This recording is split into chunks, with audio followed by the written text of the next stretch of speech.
So welcome everybody back to the Australian camp meeting for this weekend. My name's Rachel. I'm going to be doing 2 presentations for you today.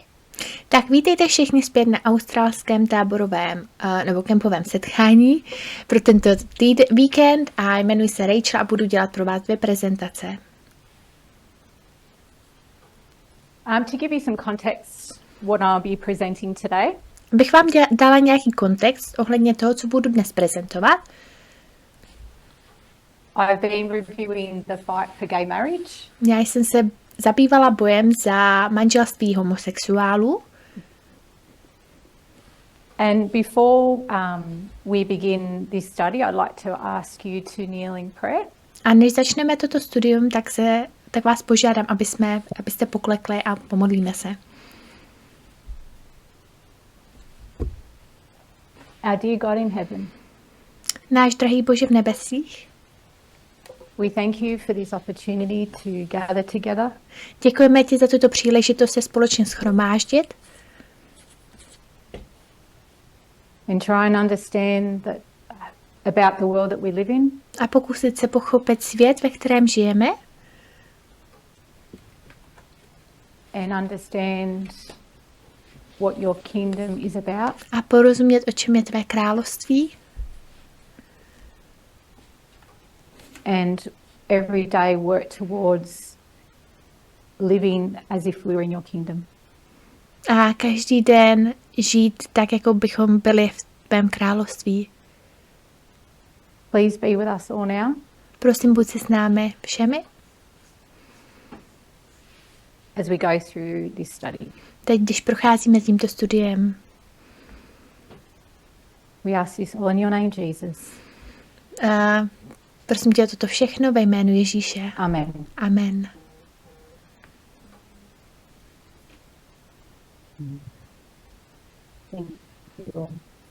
So as I was saying, to give you a bit of context about what I'll be presenting. Takže jsem vám říkala, abych vám trošku přiblížila, o čem budu prezentovat.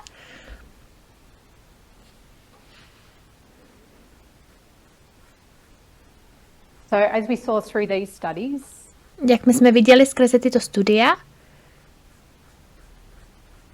the fight for gay marriage, ten boj za manželství homosexuálů, the fight for gay marriage all fit perfectly on our reform line. Tak to všechno perfektně sedělo na naší reformní linii. And we know our methodology. Známe naši metodologii. The lines and the dates. Ty linie a datumy are also very important. Jsou také velice důležité. Because they help us to understand where we've been. Protože nám pomáhají porozumět tomu, kde jsme byli. Where we are. Kde jsme. And where we're going. A kam směřujeme. So prophecy. Takže proroctví. But what also is really important. Ale co je také opravdu důležité, is the real people that have lived through these events and these dates. Jsou ty skuteční lidé, kteří žili v těchto událostech a datumech. The discrimination and humiliation that they have had to endure. Ta diskriminace a to ponížení, které si museli prožít. Not to mention the financial burdens. A nemluvě o těch finančních břemenech. To be treated like an equal citizen in society. Aby s nimi bylo zacházeno jako s rovnoprávnými občany ve společnosti. In that study, v této studii there was a story of 2 couples. Byl příběh 2 párů. Edie Windsor and Thea Spires. Eddie Windsor a Thea Spires.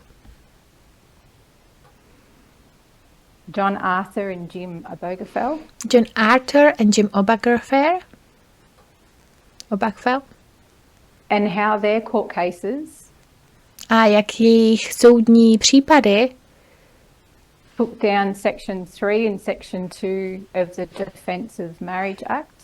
Zničili 3. a 2. oddíl zákona ohledně obrany manželství. So these couples represent many couples around the world. Takže tyto páry reprezentují nebo zastupují páry po celém světě.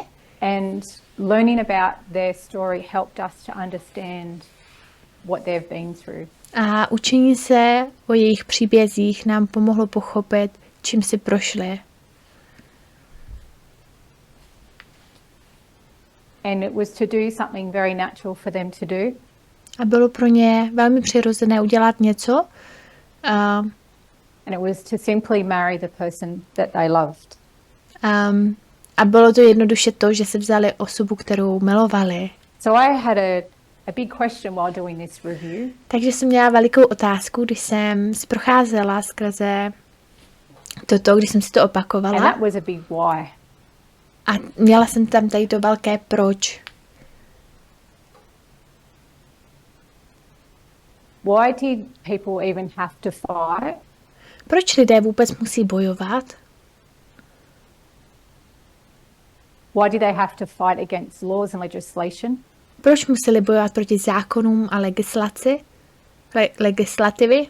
To have those equal relationships recognized. Aby mohli mít rovnoprávné tady ty vztahy rozpoznány, uznány. So the problem is things that have happened in the past Takže problém je ve věcech, které se staly v minulosti they still affect the present.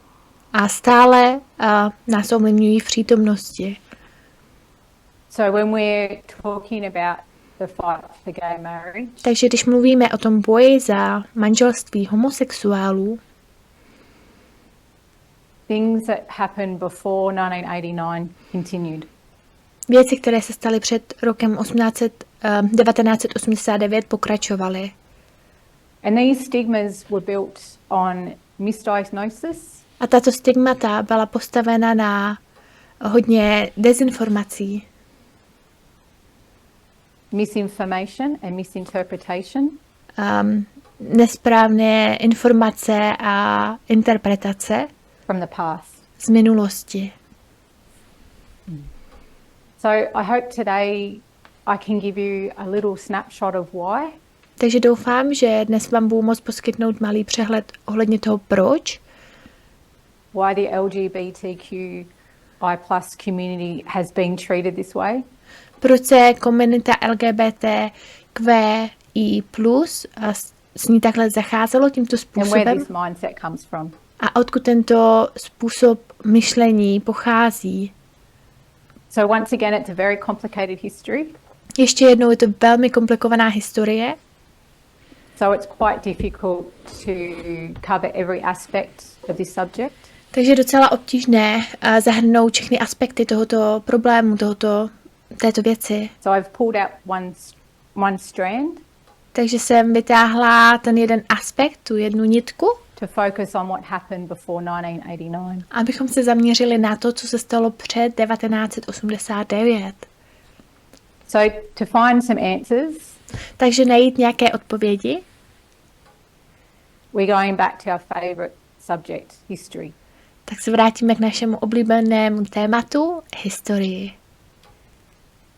So we've seen in ancient Greece and Rome Takže jsme viděli ve starověkém Řecku a Římu, what the social construct was back then. co tam bylo za ten sociální konstrukt zpět v tom čase. But what about modern history? Ale co v moderní historii? So we're just going back just before 1989. Takže se vrátíme těsně před 1989. So today I'm writing on this is not a reform line. Takže dneska píšu o tom, nebude to reformní linie, It's just a timeline of history. je to jenom časová osa historie. The reason why I want to walk through this history A důvod, proč chci projít touto historií, is to see what's happening to the LGBTQ community. Abych mohli říci, co se děje LGBTQ komunitě In the medical, v oblasti lékařské, political, politické and religious fields. a náboženské oblasti. So medical, Takže lékařské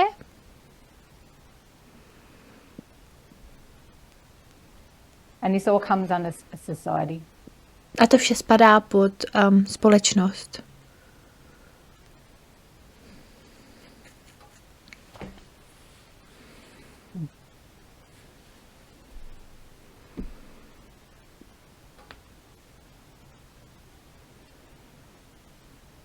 So this is not a very nice time for this community to go through.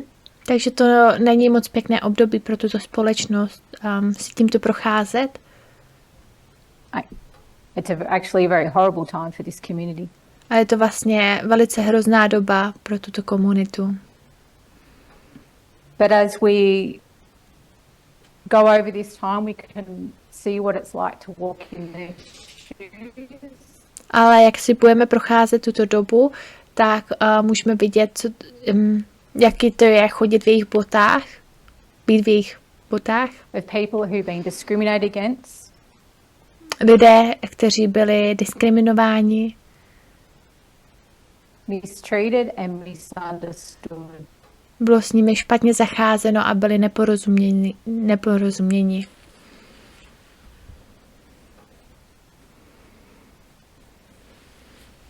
So the line's tracking mostly what's happened in the US and Germany. Takže ta linie sleduje hlavně to, co se dělo v Americe a v Německu.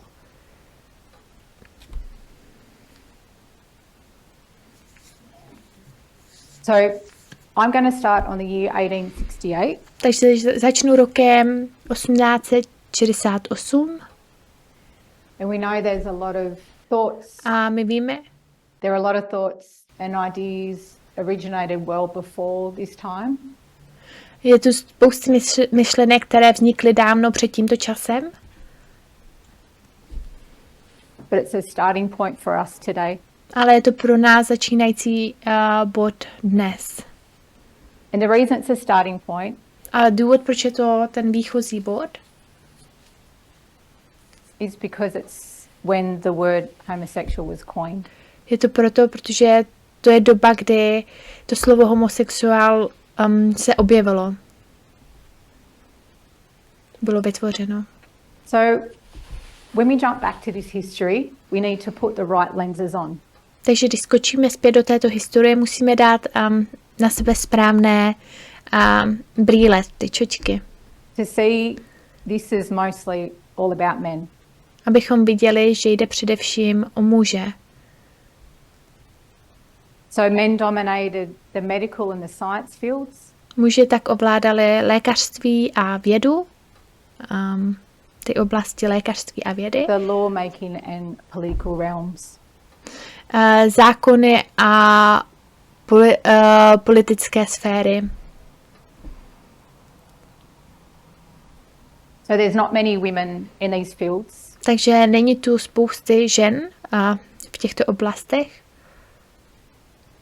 So it's not what's happening to a woman's body that we're focused on. Takže není to to, co se děje ženským tělům, na co se budeme zaměřovat. What we're looking at is what men are doing with their bodies. Na co se budeme zaměřovat je, co dělají muži se svými těly. So throughout this time I'm going to mention a lot of different people. Takže během této doby zmíním spousty různých lidí. But this is really just a scraping of the surface about who they are. Ale tady to je opravdu jenom povrch ohledně toho, kdo oni jsou. Jenom taková And how ukázka. they are connected on this line. A jak jsou spojeny s touto linií. Spojeni. So before we go to this line, I just want to bring in a simple model. Takže než přijdeme k této linii, chtěla bych přednést jenom jednoduchý model, To describe the moral sexual ethics of the time. který popisuje morální sexuální etiku v té době. We've got to remember this is about men. Pamatujte si, je to o mužech, o mužích. So if we think of what good sex and bad sex is, Takže když se zamyslíme nad tím, co je dobrý a špatný sex, so good sex is what they consider normal. takže dobrý sex je to, co oni považují za normální, And it's about procreation, a je to o rozmnožování, they end up with dominant, které končí dominancí, male dominant. mužskou dominancí. And we're talking about who would be the penetrator, A my se bavíme o tom, kdo bude ten penetrátor.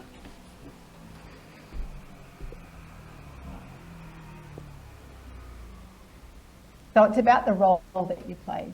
Takže je to o roli, kterou hrajete, máte. And if we think of bad sex model, A když si představíme špatný sex, ten model, it's just the opposite. je to prostě ten opak. So non-procreative, Takže nekreativní, non-male dominant. nemužský, nedominantní. And also under that we have any equal same-sex relations, A také pod tím máme nějaký stejný sexuální vztahy. excessive and lustful sex,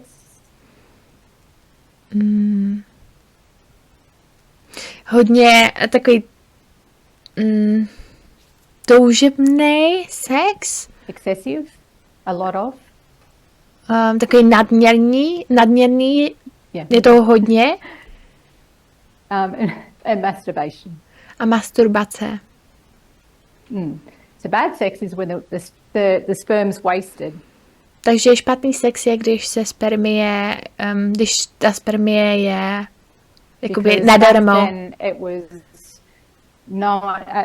was thought Protože tehdy bylo učeno, that the sperm contained the whole of the baby. že ta spermie obsahuje celé to dítě. So it wasn't until 1870 that they realised it was actually a sperm and Takže- an egg that made a baby. Takže až v roce 1870 si uvědomili, že je to vlastně spermie a So you can't waste anything. které tvoří to dítě, takže nemůžete vlastně plýtvat ničím. Anything that wasn't procreative was considered bad. Cokoliv, co nebylo kreativní a co nebylo rozmnožující, tak to bylo bráno za špatné.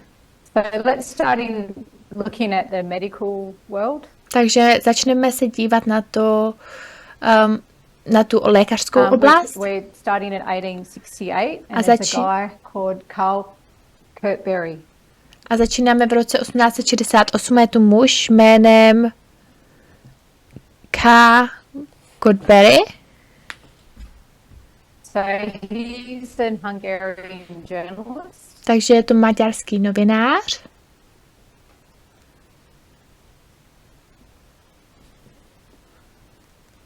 And he's observing men of equal status A pozoruje muže stejného and he sees men of equal status forming relationships together. statusu a vidí, že muži stejného statusu tvoří vztahy společně And he's noticing that they're falling in love. a všímá si, že se do sebe zamilovávají. So he's seen these relationships and he wants to be able to describe them. Tak říká, že tyto vztahy chce být schopen popsat. So he writes his observations and he gives them a name. Tak píše svá pozorování a dává jim jména. He titles the names after who the people are attracted to. So not the role you play. Takže on to pojmenovává podle toho, ke komu jsou ty lidé přitahováni. Není to podle té role, ale podle toho, ke komu jsou přitahováni.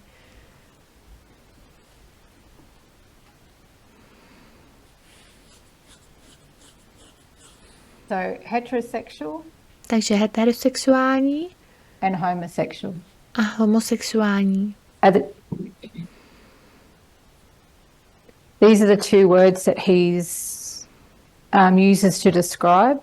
Toto jsou dvě slova, která používá pro popis The observations he's seen. Toho pozorování, toho, co vidí. So word heterosexual changes with time. Takže to slovo heterosexuál se mění časem And becomes normalized. a je normalizované. But back then, it was about the attractions involved. Ale předtím to bylo ohledně té atrakce, té přitažlivosti, která byla v tom zahrnuta. So it would be the opposite sex, same sex. Takže by to byl opak toho stejného pohlaví. Sex with children, with animals, and it would be lustful and excessive. Sex s dětmi, se zvířaty, bylo by to takové chlípné a nadměrné. But so it's who they're attracted to, but they would usually end up marrying a man. Remember this? A woman. This is all about being a man. Sorry. Takže je to, kdo je ke komu přitahován a obvykle by si vzali ženu. So homosexual is they're attracted to the opposite sex. Takže homosexuál je, že je přitahován k opačnému pohlaví. 1869. 1869. Carl Westphal. Karl Westphal. So he's a German psychiatrist from Berlin. Je to německý psychiatr z Berlína. And he's seen these attractions and wondering what's happening. A viděl tuto přitažlivost a přemýšlel, co se děje. And he writes a paper on several cases. A napsal článek ohledně několika případů. So he calls what he's seen. Takže nazývá to, jak on to vidí. Contrary sexual feelings. Protichůdné sexuální pocity.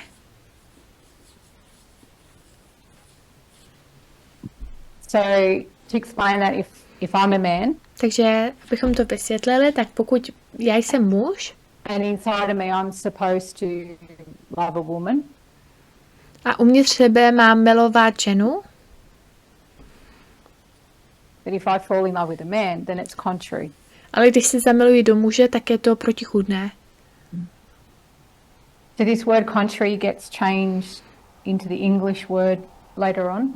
Takže toto slovo protichůdné se později v angličtině změní. Sexual invert. Na sexuální inver.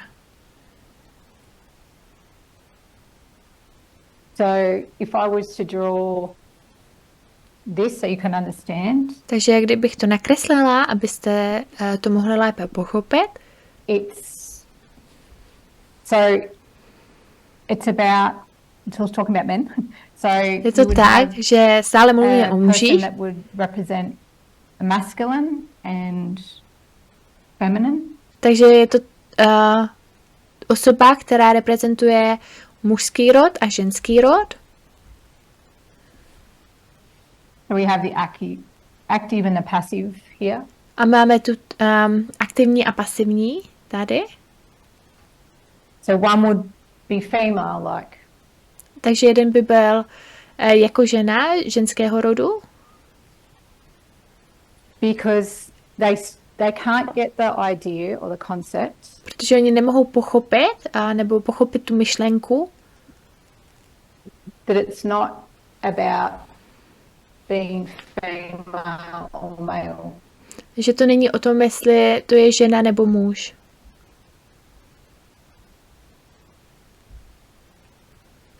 So over time, the sexual inverts are given some feminine slang names. Takže postupem času se sexuálním invertům dostává ženského slangu.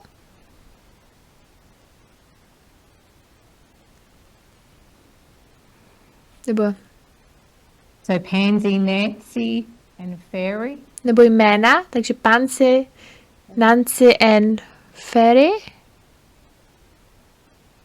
Because you don't want to be seen like, you don't want to be seen as female. Protože nechcete být vnímáni jako ženy. Jako ženy. So in 1870, Nebo to ženské pohlaví. Takže 1870 lots is happening in the medical world. ve světě medicíny se toho děje hodně. What you said, they have discovered it's a sperm and an egg that makes a baby. Co jsem říkala, že objevili, že je to spermie a vajíčko, které tvoří dítě.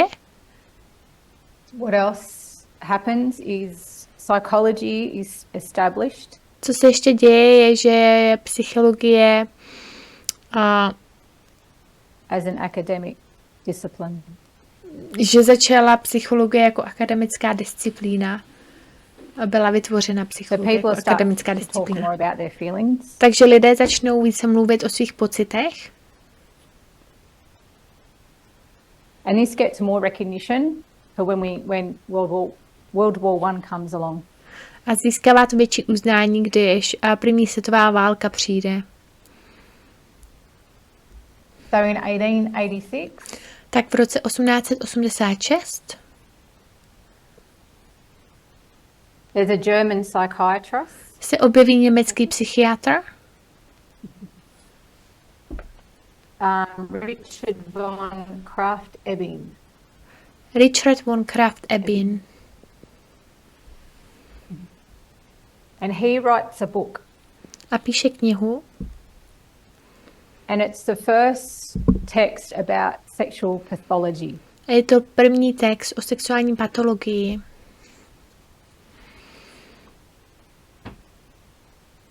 And he comes up with some theories. A přichází s nějakými teoriemi. To define homosexuality. K definici homosexuality. And he comes to the conclusion. A přichází k závěru. He said sex was primarily for procreation. Že sex je především pro rozmnožování. And if the sexual act didn't involve procreation, it was a perversion. A pokud sexuální akt nezahrnuje rozmnožování, tak to byla perverze.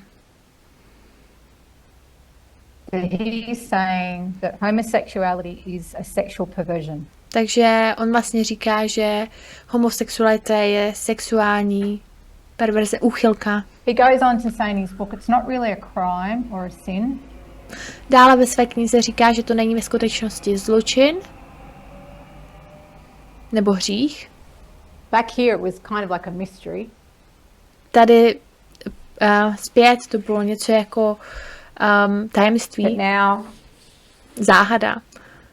he's saying that there's something mentally wrong because it's not normal. Ale tady říká, že je tu něco mentálně špatně, že to není normální. Because men are really supposed to be attracted to women. Protože muži by opravdu měli být přitahováni k ženám. So it's all about procreation. To je všechno o rozmnožování. So because it's not normal, Takže protože to není normální, he says it's a mental illness. říká, že je to duševní nemoc.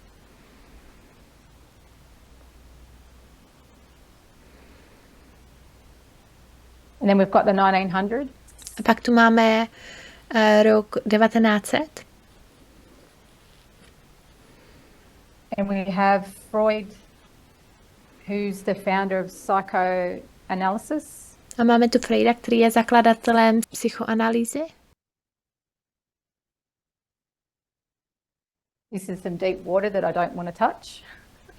To je taková hluboká voda, kterou nechci moc rozebírat. But he is also looking at men who should be attracted to women. Ale on se také zabývá muži, kteří by měli být přitahováni k těm ženám. And he's wondering where they come from.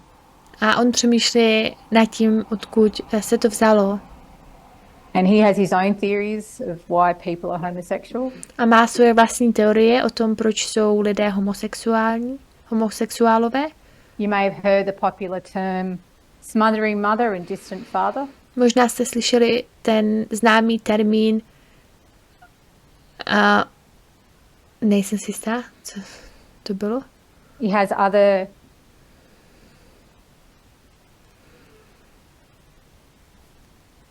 his position changes. Jeho pozice se mění. His position changes before he dies. Jeho pozice se změní, než umře. But people don't look at the end. At what people say at the end. Ale lidé se nedívají na to, co řekl na konci. And later on, these theories get misused. A později tyto teorie jsou zneužívány. So let's just touch on what's happening in the political realm. Takže se jenom zlehka dotkneme toho, co se děje v té politické sféře. So we have the First World War. Takže máme tu první světovou válku. And soldiers are coming home from war. A vojáci se vracejí domů z války. And they've experienced the horrors of the war and effect on their mental state. A zažili ty hrůzy té války a jaký to mělo vliv na jejich psychiku. And they're broken from the war. Jsou zničení z té války. So this is where psychology comes more to the forefront. Takže toto je místo, kde ta psychologie přichází více do popředí. But if you're a homosexual in the military, a pokud jste homosexuál v armádě, you would be discharged. Byli byste propuštěni because of your sexual orientation. Kvůli své sexuální orientaci. Mm.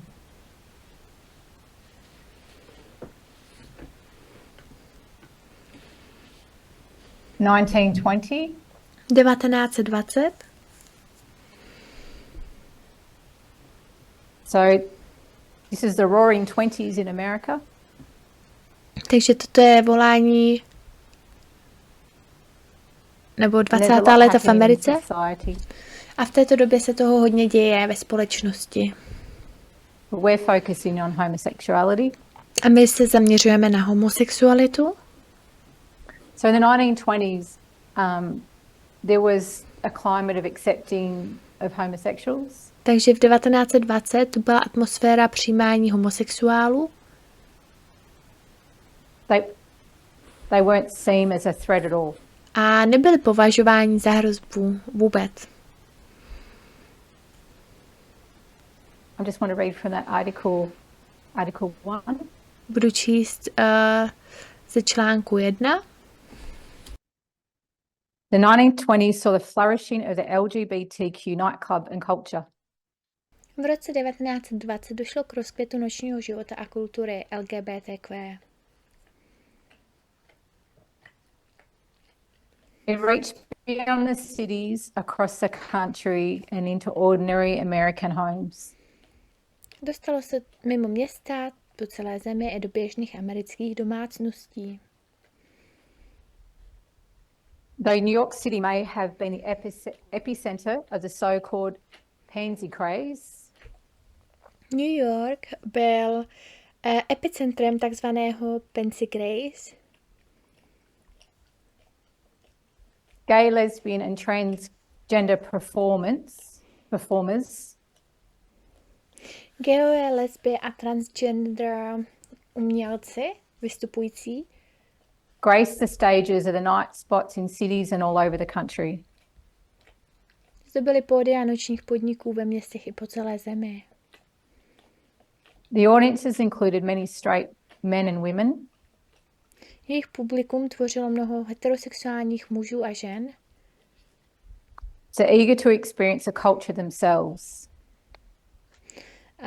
Kteří toužili poznat kulturu na vlastní kůži. As well as ordinary LGBTQ Americans. Stejně jako obyčejní LGBTQ Američané. Seeking to expand their social networks and find romance or partners. Kteří se snažili rozšířit své sociální sítě nebo najít milostné vztahy či partnery. But all this came to an end. Ale toto všechno přišlo ke konci.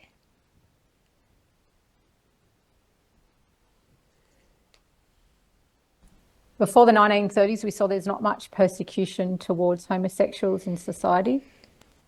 Před 1930 tu nebylo moc pronásledování k homosexuálům od té společnosti.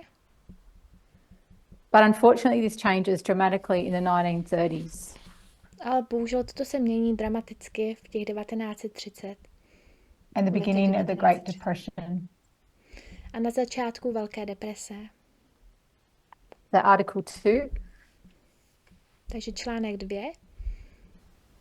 The 1930s, the onset of the Depression and the coming of World War II. V roce 1930, kdy nastala hospodářská krize a přišla druhá světová válka, the LGBTQ culture and community began to fall out of favor. Začala kultura a komunita LGBTQ upadat v nemilost. As a backlash began in the 1930s. V 1930 začíná odpor. As a part of a wider depression era, condemnation of the culture, experimentation in the 1920s. Jako součást širšího odsouzení kulturního experimentování v letech 1920, which many blamed for the economic collapse. Které mnozí vinili z hospodářského kolapsu. So they're blaming what happened in the 1920s. Takže oni dávají vinu tomu, co se děje on their economic downfall. 1920 a jejich ekonomický pád. So the sale of liquor was legal again. Takže prodej alkoholu byl opět legální. But newly enforced laws and legislations prohibited restaurants. Ale nově prosazované zákony a nařízení zakazovaly restauracím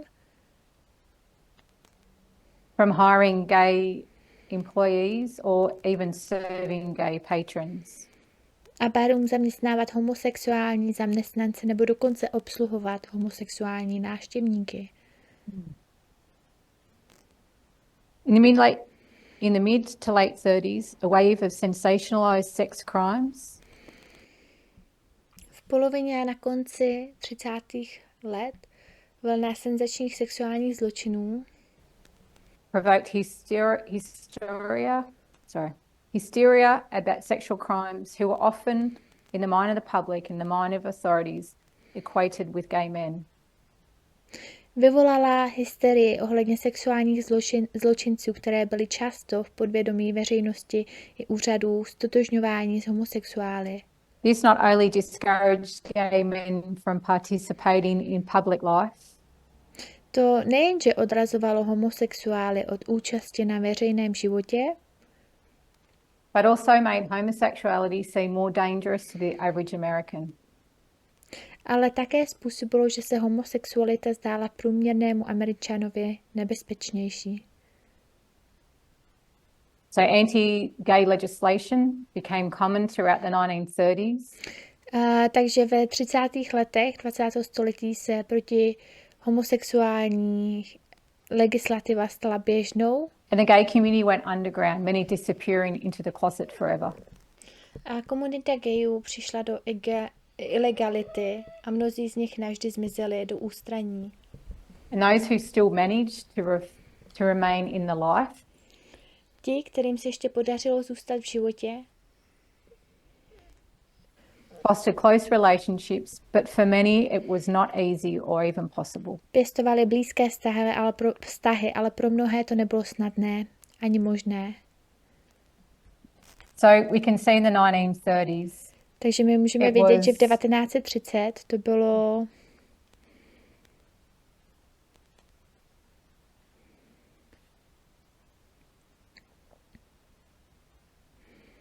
I just lost my thought. We saw in the 1930s, homosexuality became persecuted. V 1930 persecutions began on homosexuals. Homosexuálové začali být pronásledováni.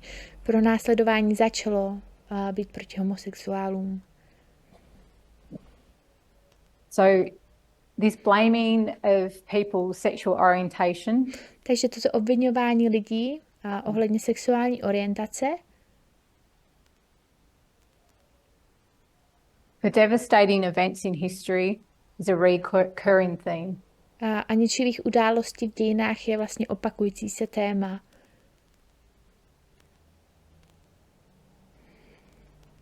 So we have World War II. Takže máme druhou světovou válku.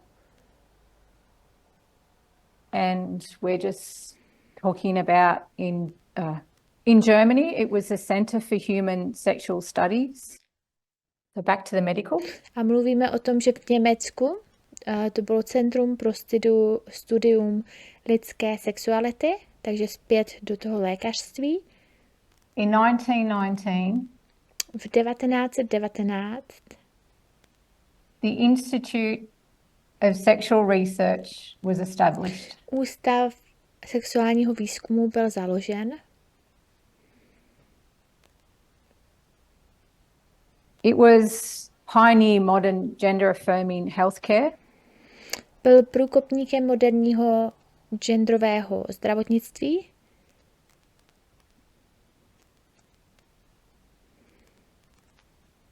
And they had thousands of records and research papers on sexual inverts. A měl tisíce záznamů a výzkumných prací o sexuální výchově.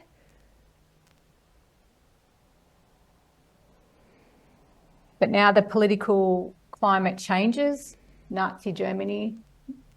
Ale nyní se politické klima mění. Nacistické Německo.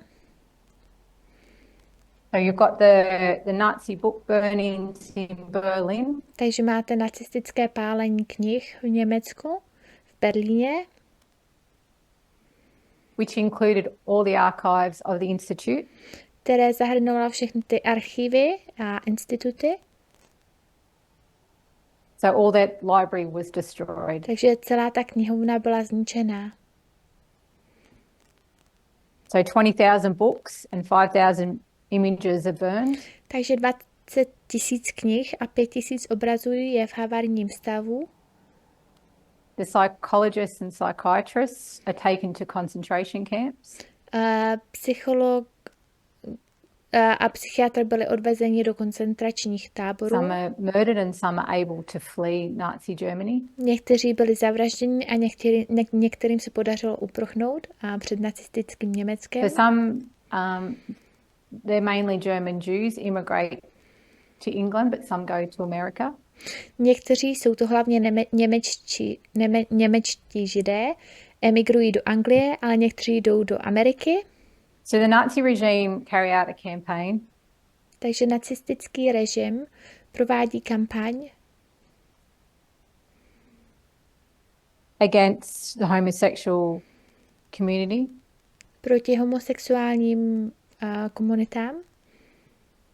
And they call it paragraph 175. A já tomu říkám paragraf 175. For the German criminal code. Pro ten německý kriminální zákoník. So 50,000 men were convicted of violation of this 175. Takže 50 000 mužů bylo odsouzeno za porušení tohoto zákona. A tady to 175. And one of the reasons why the community in Germany was hit so hard by the Nazis. A jedním z důvodů, proč byla společnost v Německu tak těžce zasažena nacisty, is about eugenics. Je o eugenika. Most of you might understand what that is. Většina z vás možná chápe, co to je. If that's okay, I'll just read a little bit for those that may not be familiar. Jestli to nevadí, přečtu jenom kousek pro ty, kteří to možná neznají. So eugenics is a set of beliefs and practices. Takže eugenika je soubor názorů a myšlenek, that aim to improve the genetic quality of a human population. A praktik, jejíž cílem je zlepšit genetickou kvalitu člověka. So historically, eugenics have attempted to alter human gene pools. Historicky se eugenika pokoušela změnit lidské geny by excluding people and groups targeted to be inferior. Aby zabránilo jejich poškození kvůli vyloučením lidí a skupin, na které se zaměřují. Or promoting those judged to be superior. Aby podporovali ty, kteří jsou považováni za nadřazené. To read article 3. Budeme číst článek 3. So in 1907, we're going back into America. Takže v 1907 my se vracíme zpět do Ameriky. So the history of legalized forced sterilization by the government. Historie státem legalizované nucené sterilizace začíná v roce 1907. Begins in 1907. Začíná v roce 1907. When Indiana became the first state to pass an eugenics law. Kdy Indiana jako první stát přijala eugenický zákon. Providing for the involuntary sterilization. Který stanovil nedobrovolnou sterilizaci. Of confirmed criminals, idiots, imbeciles and rapists. Potvrzených zločinců, idiotů, imbecilů a násilníků. Those affected were mainly men viewed to be criminalistic. Postiženi byli zpočátku především muži považováni za kriminálníky. Including those with a defect. Včetně těch, jejichž vadou who supposedly excessive masturbation or homosexuality. Jejichž vadou byla údajně nadměrná masturbace nebo homosexualita. After the eugenics movement was well established in the United States. Poté, co se eugenické hnutí bylo dobře zajištěné ve Spojených státech, it spreads to Germany. Rozšířilo se i do Německa. So California eugenicists, kalifornští eugenici, began producing literature promoting eugenics and sterilization. Začali vydávat literaturu propagující eugeniku a sterilizaci.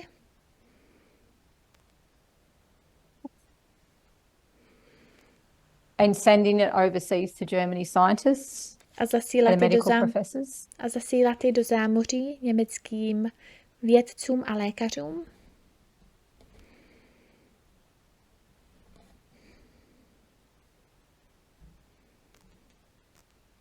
By 1933, California had subjected more people to forced sterilization than all other US states combined.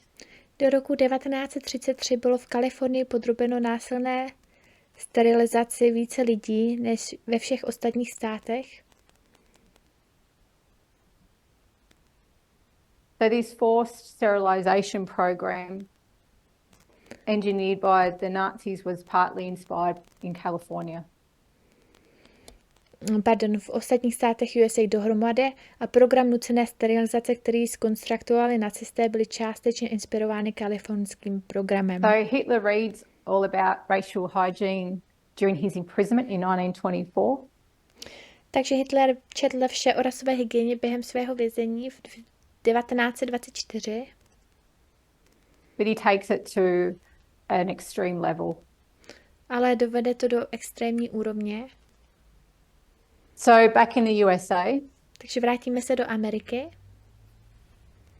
These psychiatrists and psychologists who fled Nazi Germany. Ti psychiatři a psychologové, kteří utekli z nacistického Německa,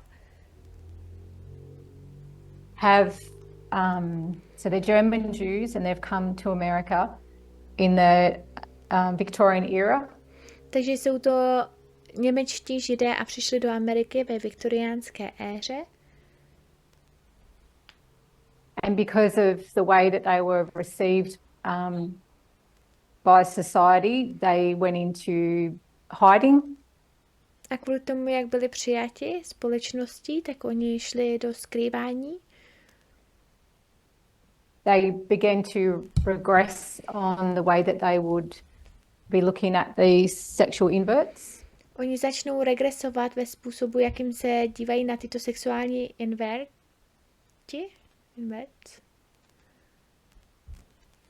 Before they had a progressive understanding, but now they're regressed. Předtím měli progresivní chápání, ale teď jsou regresivní. And their conclusion is they are sexually broken.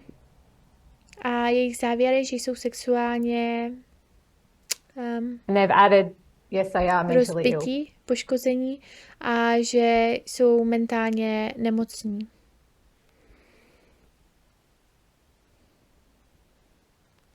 Now we've been talking about a lot of dates and medical times. Teď jsme mluvili o spoustě dat a zdravotních potížích.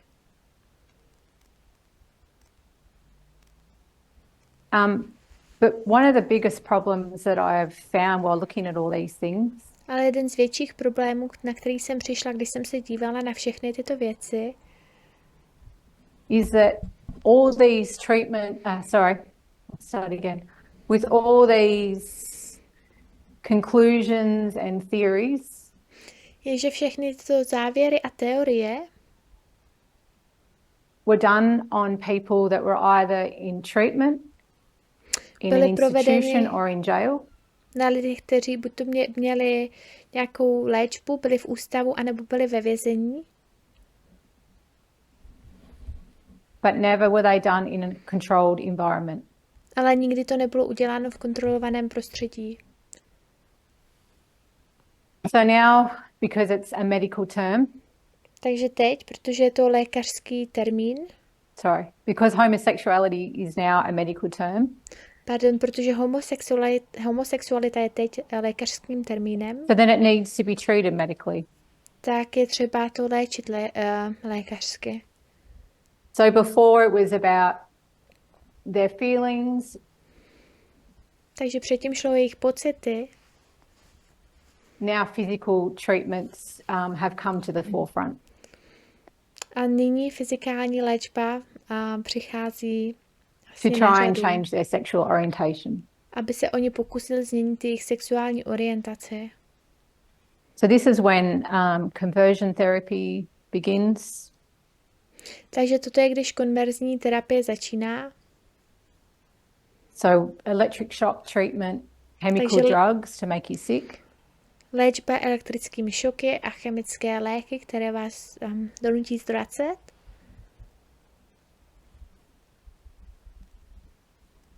So you've got castration, hormone injections. Máte kastraci a hormonální injekce. To brain surgeries, lobotomies, which they used an ice pick through your eye. A máte operaci mozku, lobotomie, které oni používají něco nálet a je to skrze vaše oko. And that's just a few. A to je jenom pár z nich. So in 1945, World War II ends.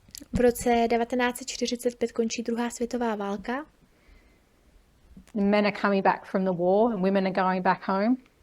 Muži se vracejí z války a ženy se vracejí zpět domů. And they're all getting married younger and having lots of babies. A všichni se žení mladí a mají spousty dětí. So 1946 we've got the baby boom. Takže v 1946 máme tam hodně těch dětí. So everybody can see who's getting married and who's not. Takže všichni vidí, kdo se žení a kdo ne.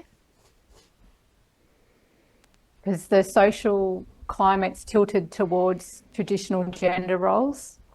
Protože to společenské klima se přiklonilo k tradičním genderovým a těm pohlavním rolím, genderovým rolím. So the American society is based on that nuclear family, which offers a heterosexual model. Takže americká společnost je založena na nukleární rodině, která nabízí heterosexuální model. So heterosexual model is nuclear family and traditional gender roles. Takže ten heterosexuální model je nukleární rodina a tradiční pohlavní role, genderové role. And a homosexual model is sexually broken and mentally ill. A homosexuální model je sexuálně poškozený a mentálně nemocný. And if you're homosexual, then you're a threat to the family. A pokud so jste they need to protect their children. Pak jste hrozbou pro ostatní a takže musí chránit své děti. So the fear about protecting your children escalates. Takže ten strach ohledně ochrany svých dětí se stupňuje.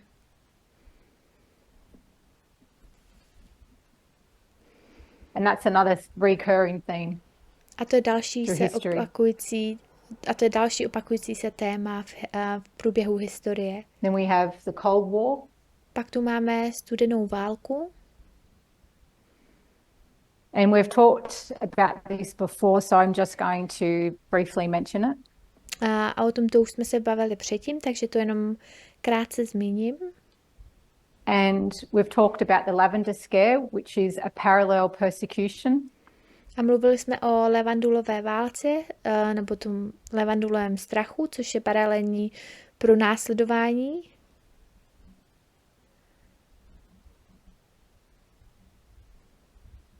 Persecution. So you've got the Red Scare and the Lavender, the Red Scare and the Lavender Scare. Takže máte ten rudý strach a ten levandulový strach. Which is communism and homosexuality. Což je komunismus a homosexualita. So they're saying if you're homosexual, you are more likely to be a communist. Takže oni říkají, že pokud jste homosexuál, tak je tam větší pravděpodobnost, že budete komunistou.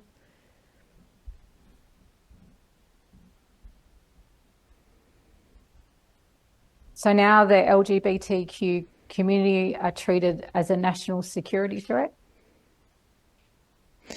Takže teď se s tou LGBT komunikou zachází jako s národní so back here you're a threat to the jako family. S národním bezpečnostním strachem nebo hrozbou. Takže tady je ta hrozba pro národní bezpečnost. And now you're a threat to the whole country. A teď jste vlastně hrozbou pro celou zemi. In 1953 there's an executive order. V roce 1953 je tu exekutivní nařízení. And they called it the 10-4-50. A já ho nazvala 10-4-50. 10-4-50? 10-4-50.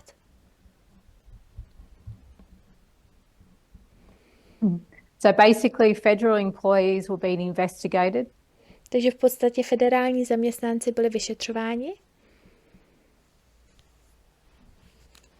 So to determine whether they were a security risk. Aby se zjistilo, zda došlo k bezpečnostním So they said anybody that was riskům, homosexual or nějakému suspected risku, to be bezpečným homosexual. riskům. Takže říkali, že každý, kdo je homosexuál nebo je podezřelý z homosexuality, They couldn't work in any state department jobs. tak nemohli pracovat v žádném státním oddělení. So this continues all the way through the 50s. A tak toto pokračuje celou dobu skrze ty 50. léta. I'm just doing a quick time check to see. Jenom rychle zkontroluji čas. 10 minut, dobrý.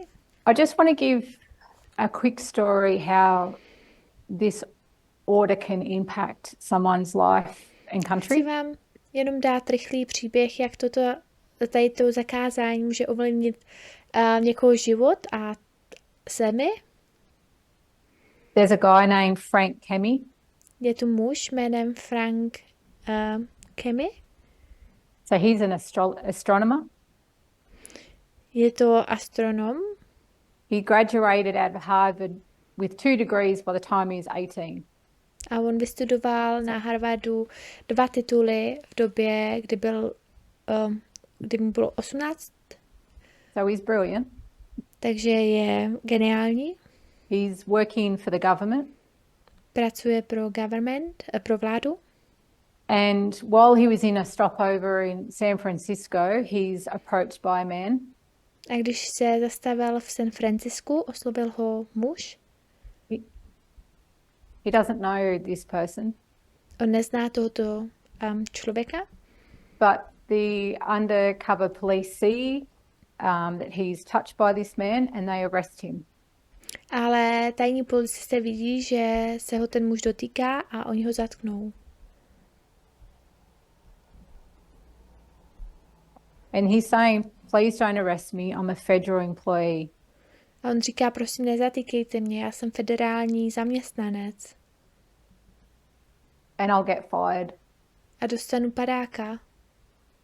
But they arrest him. Ale oni ho zatkli. So he's put on a 3-year probation.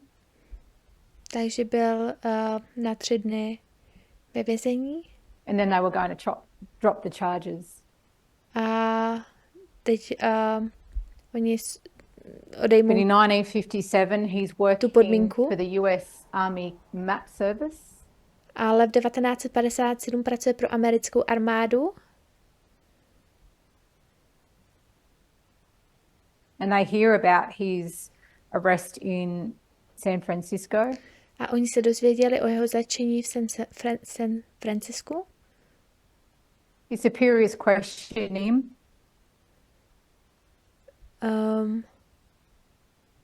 But he refuses to give information regarding his sexual orientation. A oni se ptají a on odmítá poskytovat informace týkající se jeho sexuální orientace. And he's fired. A on je vyhozen. I'm just going to shorten that story. Já zkrátím tento příběh. For time. Kvůli But času. he's such a smart guy. Ale on je velice chytrý muž. That he fights back. Že on bojuje zpět. So he becomes a gay activist. Takže se stane gayovým aktivistou. And he spends his whole life fighting for gay rights. A on strávil celý svůj život bojovat za homosexuály. I'll write his name if you want to have a look at his name. Napíšu vám jeho jméno, kdybyste se chtěli podívat. So Frank. Na něho je to Frank. So his whole career was destroyed because of this 10-4-50. Takže celá jeho kariéra byla zničena kvůli tomuto 10-4-50. So a year before in 1952. Takže rok předtím, v roce 1952,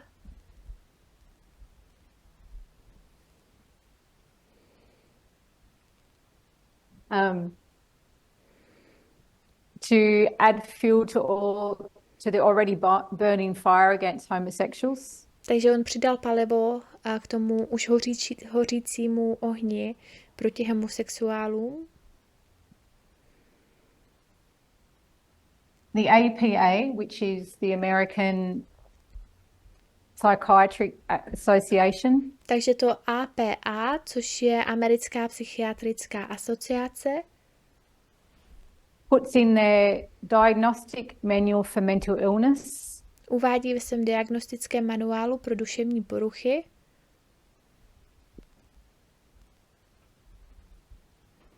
that homosexual is listed as a sociopathic personality disturbance. Že homosexuál je uveden jako sociopatická osobnost. No, that's okay. Nebo sociopatická osobní porucha. Sociopathic.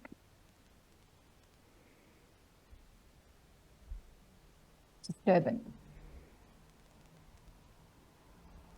So as I said before, a lot of these observations are done on homosexuals in treatment and in prison.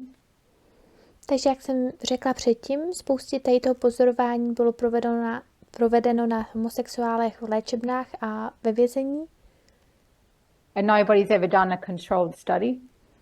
Ale nikdy nikdo neudělal kontrolované pozorování nebo studium. Comparing their homosexual patients with non-patient homosexuals. Kdyby porovnávali homosexuální pacienti s nepacienti homosexuálů. Comparing non-patient heterosexuals with non-patient homosexuals. Srovnávat nepacienti heterosexuálů s nepacienti homosexuálů.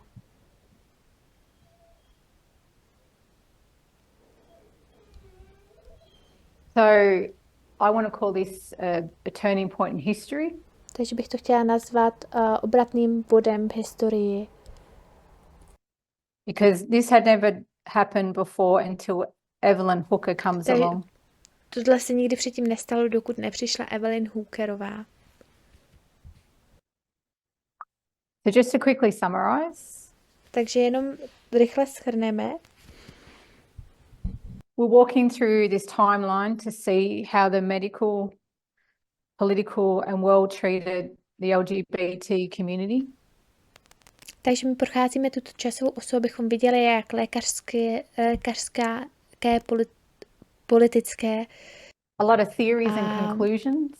Jak zachází s LGBT komunitou, došli k spoustě teoriím a závěrům ohledně paranoji a hysterie. So these people are cast out of society. Takže tyto lidé jsou vyháněni ze společnosti. Labeled mentally ill, perverts, criminals. Označeny za duševně nemocné, za úchyláky a zločince. A threat to your family and for your country. A že je to hrozba pro vaši rodinu a pro vaši zemi. So what do you do when you're being told you are sick? Tak co uděláte, když vám řeknou, že jste you try and get cured. Nemocní. Snaží se vás vyléčit. And that's what a lot of people did. A to je to, co spousta lidí dělali. A lot of time and money in therapy. Strávili spousty času a peněz v nemocnicích na To terapii. get over an illness that they never had. Aby se zbavili nemoci, kterou nikdy neměli. And there was no solid scientific evidence to prove any of this was true. A nebyl tu žádný solidní vědecký důkaz, který by prokázal, že toto všechno bylo pravdivé. Close for now in prayer and have a 10-minute break. Just ask if you would. Prozatím ukončím modlitbou. Budeme mít 10minutovou přestávku. Thank you.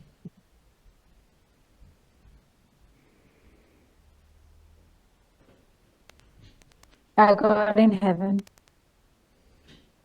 Náš Bože v nebesích. As we walk through this timeline. Když procházíme touto časovou osou. To see the injustice and discrimination. Abychom viděli tuto nespravedlnost a diskriminaci. help us to understand that these things still are happening to people on a daily basis. Pomož nám pochopit, že toto se stále děje lidem na denním pořádku. And understanding these things help us to have empathy for those that have been wrongly have been done wrong by. A porozumění těmto věcem pomož nám mít soucit s těmi, kteří s tímto procházeli. We thank you in your name, Jesus. Děkujeme ti v Ježíšově jméně. Amen.